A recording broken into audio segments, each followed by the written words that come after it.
Good morning students, आप सभी का हार्दिक स्वागत है कक्षा 7वीं के ई लर्निंग हिंदी के थर्ड लैंग्वेज के कक्षा में। तो स्टूडेंट्स, मतलब इस चैप्टर को पढ़ाने से पहले, इससे पहले कि मैं चैप्टर शुरू करूं, एक बात आपको बता दूं कि हम लोगों का पिछला जो चैप्टर था मीठे बोल, वो हमने पढ़ करके समाप्त किया था। उसके question answers, make sentences, then exercises, सब कुछ हमने कर लिया था। तो आज हम क्या कर रहे हैं, आज जो है हम एक नया चैप्टर पढ़ रहे हैं। उसको पढ़ने से पहले कुछ बातें, मुझे ये बात बताइए, यदि मैं जो यहाँ पढ़ा रही हूँ आप लोगों को, यदि आपको जितना भी मेरा कमरा दिख रहा है, यहाँ पर आपको मतलब क्या बोले, मकड़ी के जाले दिखे, फिर इधर से कपड़ा लटक रहा है, उधर से कुछ चीज़ टूटा हुआ गिरा पड़ा है, ये अगर आपको नज़र आता है तो आपको कैसा लगता है? या आप खुद जहाँ बैठकर मेरे इस क्लास को सुन रहे हैं, यदि वहाँ पर आपको इस प्रकार का परिवेश मिले तो क्या आपको बैठ के पढ़ने का मन करेगा? अब आप पढ़ने को मजबूर हो तो आप एक बार को पढ़ तो लेंगे, लेकिन क्या वो वाला चीज़, वो वाली फीलिंग आपको रहेगी?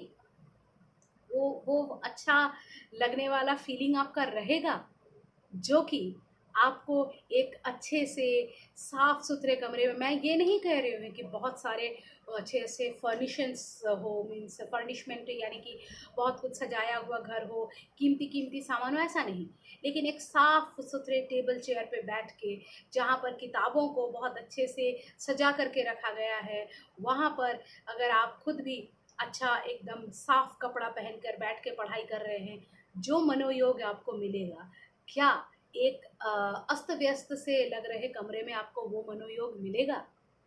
ये क्वेश्चन मैं आपको थ्रो करती हूँ, आप बताइए मुझे। मैं जानती हूँ 100% of you are telling me कि नहीं मैम, नहीं मिलेगा।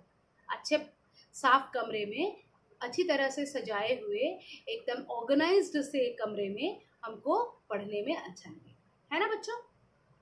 तो ये मतलब चैप्टर भी एक शिक्षाप्रद कहानी है, एक motivational, I mean not motivational, एक क्या बोले, एक नॉलेजेबल, एक एजुकेशनल स्टोरी है, हम लोगों को सिखाने के लिए है कि किस प्रकार से एक सुंदर कमरे का क्या महत्व होता है, और हम में से मैक्सिमम लोग आलस के चलते उसको नहीं कर पाते हैं, क्योंकि एक कमरे को सुंदर करने के लिए हमको ज़्यादा कुछ करने की ज़रूरत नहीं होती है, केवल उस कमरे के सारे चीज़ों को सही जगह पर उठा के रख देने से ही कमरा सुंदर हो जाता है। और जब जब हम चीज़ जहाँ से उठाते हैं, उस चीज़ को यदि हम वहीं वापस रख दें तो कमरा सुंदर हो जाता है। लेकिन इस छोटी सी बात को ही हम ध्यान नहीं रख पाते हैं, और हम उठाते तो हैं चीज़ों को उनकी जगह से ही, लेकिन कहीं और रख देते हैं। इस तरह से हीप तैयार हो जाता है, और बाद में उस हीप को क्लियर करने में आलस भी लगता है, और एक और प्रॉब्लम हो जाता है कि हमको ज़रूरत के वक्त चीज़ें मिलती नहीं। तो चलिए ज़्यादा समय न गवाते हुए चैप्टर को पढ़ते हैं। रानी गुमसुम अपने कमरे में बैठी थी। माँ उसके पास आई और प्यार से उसके सिर पर हाथ रखकर बोली, क्या हुआ रानी, इतनी चुपचाप क्यों? रानी नाम की बच्ची गुमसुम होकर अपने कमरे में बैठी हुई है। उसकी माँ आती है, प्यार से उसके सर पर हाथ फेरती है, बेटा क्या हुआ, बेटा बता, क्यों इतनी चुपचाप हो?